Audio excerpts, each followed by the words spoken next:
అభిలషిస్తూ మీకు మనస్ఫూర్తిగా అభినందనలు తెలియజేస్తా ఉన్నాను. శ్రీ తుమ్మల నాగేశ్వరరావు గారు.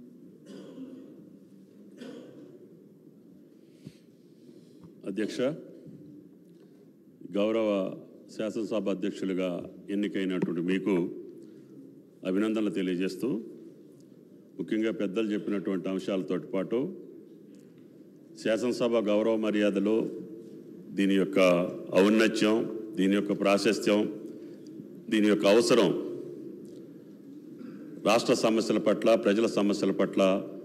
మనం మాట్లాడాల్సినటువంటి తీరు, పరిష్కరించాల్సినటువంటి పద్ధతులకు భిన్నంగా గతంలో కొన్ని తప్పుదారుల ద్వారా, లేకపోతే ఆవేశాలకో, లేకపోతే వ్యక్తిగత దోషులకో ఇది వేదికగా చేసుకొని కొంత అపప్రదమోసిన మాట వాస్తవం. భవిష్యత్తులో ఈ సభా గౌరవ మర్యాదలను కాపాడుకుంటూనే, ఈ రాష్ట్ర ప్రజా సమస్యలను తీరుస్తూనే మన శాసనసభ దేశానికి ఒక ఔన్నత్యాన్ని, ఒక కీర్తిని, మన చూసి ఇతర శాసనసభలు నేర్చుకునేటటువంటి విధంగా మాతో పాటు అందరు సభ్యులు ప్రవర్తించాలని, తద్వారా